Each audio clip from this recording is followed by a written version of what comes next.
Enseigne-moi, enseigne-moi, enseigne-moi, Seigneur, enseigne-moi tes voies, enseigne-moi, enseigne-moi, enseigne-moi, Seigneur, enseigne-moi tes voies.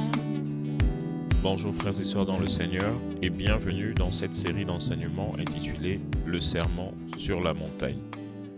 Je prie que le Seigneur dispose les tablettes de vos cœurs pour y graver sa parole, sa bonne parole, qu'elle vous remplisse de sa vie et que cette vie débordante jaillisse à l'extérieur dès maintenant et jusque dans la vie éternelle. Amen. Dans cet épisode, nous introduisons la série sur le sermon sur la montagne et ensemble nous allons examiner la place que doit occuper ce sermon dans la vie du chrétien aujourd'hui. Le sermon sur la montagne, c'est le nom traditionnel qu'on donne à l'enseignement que le Seigneur Jésus-Christ a donné du haut d'une montagne, tel que cela est rapporté dans les chapitres 5, 6 et 7 de l'évangile de Matthieu. Donc, nous commençons à lire dans Matthieu chapitre 5, versets 1 et 2. Voyant la foule, Jésus monta sur la montagne, et après qu'il se fut assis, ses disciples s'approchèrent de lui, puis ayant ouvert la bouche, il les enseigna et dit. Donc ici, on voit que le Seigneur monte sur une montagne et il s'apprête à enseigner. Si le Seigneur monte sur une montagne, c'est parce qu'il veut qu'on l'écoute. C'est parce qu'il sait que ce qui est sur une montagne est destiné à être vu de tous et non pas à être caché. C'est d'ailleurs ce qu'il va dire plus tard dans le sermon. Au verset 14, il dira « Vous êtes la lumière du monde. Une ville située sur une montagne ne peut être cachée. » Donc le Seigneur monte sur la montagne, c'est parce qu'il veut qu'on l'écoute. Et dans un certain sens, la place qu'occupe le sermon sur la montagne dans le Nouveau Testament et dans la Bible en général nous demande d'y porter une attention particulière parce que, premièrement, c'est le premier enseignement oral de Jésus qui nous est rapporté dans le Nouveau Testament, donc dans l'évangile de Matthieu, après nous avoir parlé de son baptême, de ses tentations dans le désert, du début de son ministère. C'est la première fois qu'on va entendre le Seigneur nous parler et nous enseigner concernant les choses du royaume des cieux. Et non seulement c'est le premier enseignement de Jésus dans le Nouveau Testament, mais c'est aussi le plus long. Donc c'est un peu comme si la Bible plaçait le sermon sur la montagne sur une montagne. Et on ne peut pas l'ignorer, on ne peut pas passer outre. La Bible nous invite à le considérer et à prêter une attention particulière.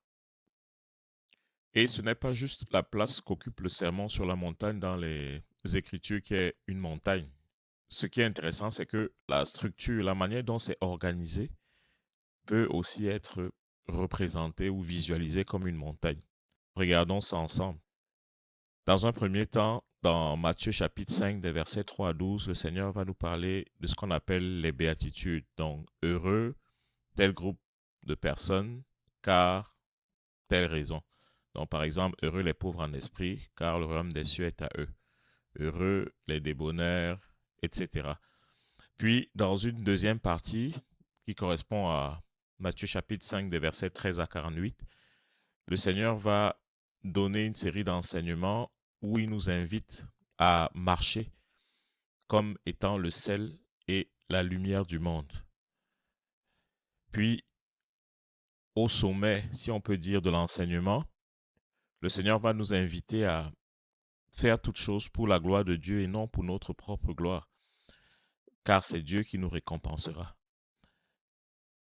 Et dans une quatrième partie, le Seigneur va nous inviter à chercher premièrement le royaume et la justice de Dieu. Et puis la dernière partie, c'est les avertissements, où le Seigneur va nous dire de prendre garde. Et quand on regarde ces différentes sections de part et d'autre de la montagne, on voit qu'il y a un lien. Donc par exemple, le sermon va commencer par les bénédictions et va se terminer par des avertissements. Donc autant au début le Seigneur nous présente des récompenses aux disciples fidèles, autant il nous met en garde parce qu'il y a des menaces et les béatitudes ou les bénédictions, on peut les regrouper en trois grands types. Nous allons revenir dessus lorsqu'on va étudier cette partie-là. Mais les menaces aussi, il y a 3 grandes menaces que le Seigneur va présenter à la fin du sermon. Et pareillement, si on monte dans la partie Soyez sel et lumière, le Seigneur va présenter 6 points spécifiques. Et pareillement, dans la section Cherchez premièrement le royaume et la justice de Dieu, on peut regrouper ça en 6 points spécifiques. Et tandis que dans la partie où il nous demande d'être le sel et la lumière, le Seigneur nous dit de briller. Dans la partie correspondante, chercher premièrement le royaume et la justice de Dieu, le Seigneur nous donne l'attitude qui va nous permettre de briller. Donc ça commence à l'intérieur. Un cœur qui cherche premièrement le royaume et la justice de Dieu, c'est ça qui va lui permettre de briller. Donc il y a une relation directe. Et puis au sommet de la montagne, on voit, le Seigneur nous rappelle que bien que nous brillions pour éclairer le monde, ce n'est pas pour notre gloire, c'est pour la gloire de Dieu. Et c'est dans cette section que, au milieu de cette section, on va retrouver l'enseignement sur la prière, où le Seigneur dit de ne pas faire comme les hypocrites qui prient pour être vus des hommes. Et il va nous enseigner comment prier. Et cette prière, le Notre Père, comme on l'appelle, commence par cette phrase « Que ton nom soit sanctifié ». Donc, au sommet de cet enseignement, le but ultime de cette marche avec le Seigneur, c'est que le nom du Seigneur soit glorifié, c'est qu'il soit sanctifié. Et c'est alors que lui, il nous récompensera. Et il faut avouer que parfois, en écoutant ou en lisant le sermon sur la montagne, on peut avoir l'impression que le Seigneur nous demande de gravir une montagne. Il nous dira par exemple, « Heureux serez-vous lorsqu'on vous persécutera, heureux ceux qui souffrent pour la justice. Si quelqu'un se met en colère contre son frère, il est digne d'être puni par les juges. » Ou « Aimez vos ennemis », ainsi de suite. Donc non seulement c'est une montagne dans la manière dont le sermon est organisé, mais c'est encore une montagne dans ce qui semble parfois nous demander l'impossible à notre chair. Et ce qui amène à se poser la question, est-ce que nous sommes appelés à gravir cette montagne? Toi qui lis ou qui écoutes les enseignements du sermon sur la montagne aujourd'hui, est-ce que tu es appelé à veiller, à marcher selon ces paroles dans ta vie quotidienne? Pour répondre à cette question, examinons ensemble l'attitude de ceux qui écoutaient Jésus ce jour-là. Qu'il y a 2 groupes de personnes qui écoutaient Jésus ce jour-là. D'un côté, on a la foule et de l'autre, on a ses disciples. Regardons l'attitude de chacun des 2 groupes. Donc, commençons par la foule. Juste avant le début du sermon, à la fin du chapitre 4, il nous est dit que sa renommée, parlant de Jésus, se répandit dans toute la Syrie et on lui amenait tous ceux qui souffraient de maladies et de douleurs de divers genres, des démoniaques, des lunatiques, des paralytiques, et il les guérissait. Une grande foule le suivit, de la Galilée, de la Décapole, de Jérusalem, de la Judée et au-delà du Jourdain. Et puis on atterrit dans le chapitre 5 où on nous dit, voyant la foule, Jésus monta sur la montagne. Et après qu'il se fut assis, ses disciples s'approchèrent de lui. Donc ici on voit qu'avant le sermon sur la montagne, une grande foule le suivait. Et arrivé à la montagne, Jésus lui monte, ses disciples le suivent. Et quand on regarde à la fin du sermon, au chapitre 8, les 2 premiers versets qui viennent juste après la fin du sermon, il nous est dit, lorsque Jésus fut descendu de la montagne, une grande foule le suivit. Et voici un lépreux s'étant approché, se prosterna devant lui et dit, Seigneur, si tu le veux, tu peux me rendre pur. Jésus étendit la main, le toucha et il dit, je le veux, sois pur. Donc, je ne sais pas si vous voyez l'image. La foule suivait Jésus avant qu'il arrive sur la montagne pour enseigner. Et quand il est redescendu, la foule le suit. Mais au moment où il monte sur la montagne, il y a quelque chose qui va faire la différence entre les disciples et la foule. Seuls les disciples vont s'approcher de lui et donc finalement le suivre sur la montagne. Et donc là, ça nous montre vraiment 2 groupes, 2 attitudes. D'un côté, une foule qui suit Jésus quand il n'y a pas de montagne, quand le Seigneur fait des miracles. Et lorsqu'arrive l'heure de l'enseignement, Jésus monte et la foule ne le suit pas. Elle va néanmoins écouter Jésus, mais elle va l'écouter à distance. Et quand l'enseignement finit, la foule continue de le suivre. Il fait des miracles, la foule le suit. Donc la foule, ça représente ceux qui suivent Jésus pour des miracles, pour ce que Jésus peut leur faire de bien dans le siècle présent, pour des bénédictions, pour la multiplication des pains, etc. Ça représente ceux qui suivent Jésus uniquement sur des terrains plats, tant que cela ne leur demande pas de sortir de leur confort, tant que l'effort qui leur est demandé est acceptable par rapport à la récompense uniquement terrestre qui les intéresse. Et lorsque le moment où le Seigneur doit les enseigner et leur dire sa volonté qu'ils doivent suivre et mettre en pratique, à ce moment-là, ils restent à distance. Et ici, on voit même que la foule entendait, parce qu'il est dit, à la fin du sermon sur la montagne, par exemple, il dit, la foule fut frappée de sa doctrine. La foule était frappée de sa doctrine. Donc souvent, la foule va même trouver intéressant ce que Jésus enseigne. Certains vont dire c'était un grand philosophe. Ou alors parfois, je ne sais pas si ça vous est déjà arrivé d'assister à un sermon ou un enseignement, une prédication, et vous ressortez et puis vous avez été frappé, hein, frappé par l'enseignement. C'était waouh, bénissant. Mais vous n'êtes pas capable de restituer à quelqu'un de quoi ça parlait, par exemple. Ils étaient à distance. Et ça nous parle ici de la distance de cœur. Et donc, ils sont frappés par l'enseignement parfois, mais leur cœur demeure éloigné. Ça me rappelle ce verset-ci que le Seigneur dit dans le Nouveau Testament. Il dit, ce peuple m'honore des lèvres, mais son cœur est éloigné de moi. Donc voilà la foule. C'est ceux qui suivent le Seigneur uniquement pour les bienfaits terrestres que le Seigneur peut leur donner, qui suivent le Seigneur tant que cela ne leur demande pas de faire violence à leur chair, qui l'honorent des lèvres, mais leur cœur est éloigné de lui. Ils ne prennent pas à cœur sa parole. Quand vient le moment d'écouter l'enseignement, ils écoutent à distance, loin de leur cœur. Mais ils ne prennent pas à cœur l'enseignement du Seigneur. Par contre, ce qui caractérise les disciples, c'est que lorsque Jésus monte sur la montagne, qu'est-ce que les disciples vont faire? Les disciples s'approchent de lui. Donc le disciple, c'est celui qui s'approche du Seigneur quand le Seigneur parle, quand il enseigne. C'est-à-dire qu'il s'approche de la parole. Il va être proche de la parole. Et ça nous parle encore une fois d'une distance de cœur, une proximité de cœur. C'est comme dans le verset où l'apôtre Paul va dire « La parole est près de toi, dans ta bouche et dans ton cœur ». Donc le vrai disciple, c'est celui qui prend la parole du Seigneur à cœur.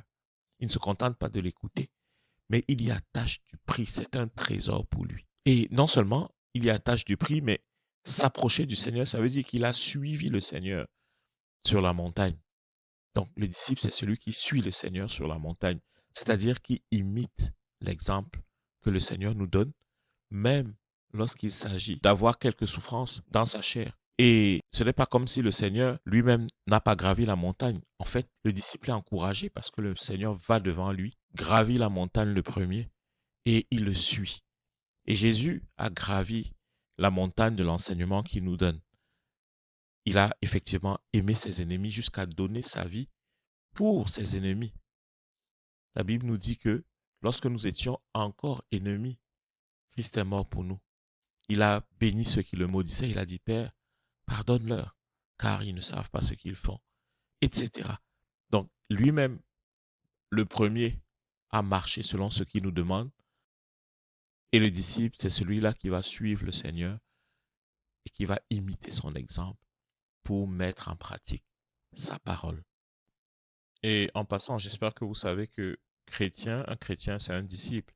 Il n'y a pas de chrétien non disciple. Le mot chrétien, en fait, a été inventé dans la ville d'Antioche pour désigner les disciples de Christ. Donc, chrétien, ça veut dire disciple de Christ simplement. Et en tant que disciple, aujourd'hui, comme les disciples hier, comme ceux-là qui étaient ce jour avec le Seigneur, marchons et imitons l'exemple de notre Maître qui a marché selon son enseignement. En sorte que nous aussi, nous allons prendre à cœur cet enseignement et le mettre en pratique. Et d'ailleurs, le Seigneur va conclure le sermon sur la montagne par un avertissement solennel.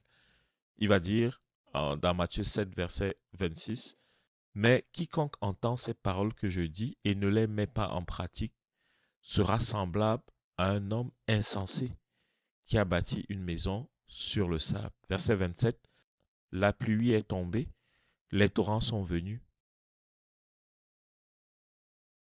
les vents ont soufflé et ont battu cette maison. Elle est tombée et sa ruine a été grande. Et c'est de sa pleine autorité que le Seigneur enseigne, parce que le verset 29, donc, qui va conclure le sermon sur la montagne, il est dit, il enseignait comme ayant autorité et non pas comme leur scribe. Donc Jésus enseignait de sa pleine autorité. Donc si le Seigneur nous a dit de mettre ces paroles en pratique, frères et sœurs, ne le prenons pas à la légère. Et je suis bien au courant, je ne sais pas si vous le savez, qu'il y a certains enseignants ou traditions chrétiennes qui disent que le chrétien aujourd'hui n'est pas tenu de vivre selon le sermon sur la montagne, que c'était juste des enseignements pour montrer aux pharisiens qu'ils n'étaient pas aussi justes que ça, ou encore que ce sera appliqué dans les temps messianiques, etc. Frères et sœurs, je ne sais pas pour toi, mais moi, je ne souhaite pas un jour me faire dire par le Seigneur, comme il a dit aux pharisiens quelque part, pourquoi as-tu annulé ma parole au profit de tes traditions, au profit de tes traditions même religieuses?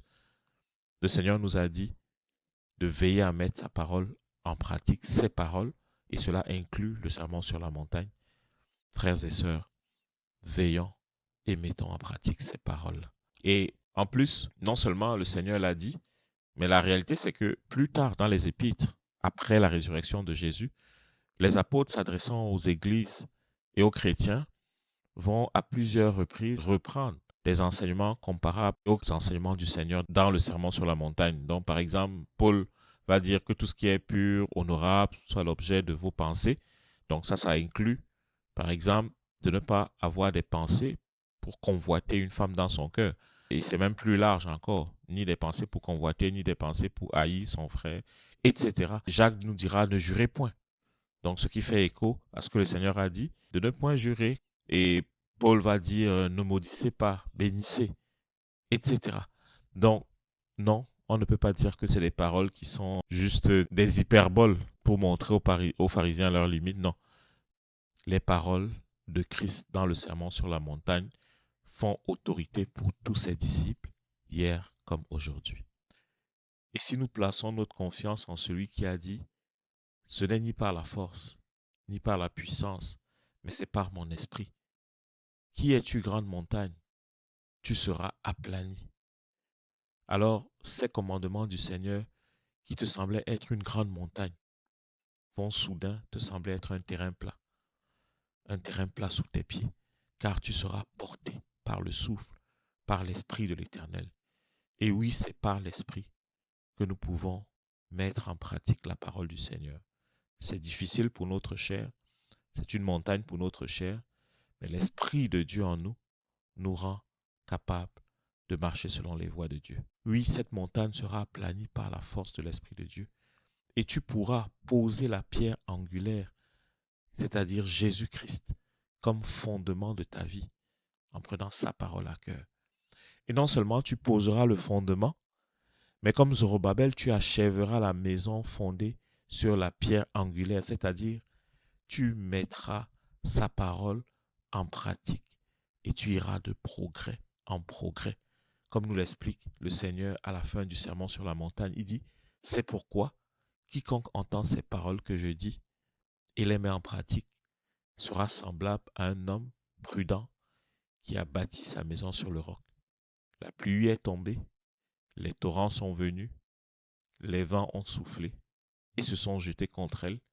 Elle n'est point tombée parce qu'elle était fondée sur le roc. » Mon frère, ma sœur, bâtissons nos maisons sur le rocher spirituel Jésus-Christ en écoutant et en mettant sa parole en pratique, ni par notre puissance, ni par notre force, mais par son esprit. Mais par son esprit. Mais que le Seigneur vous bénisse abondamment et on se retrouve la prochaine fois pour parler des béatitudes.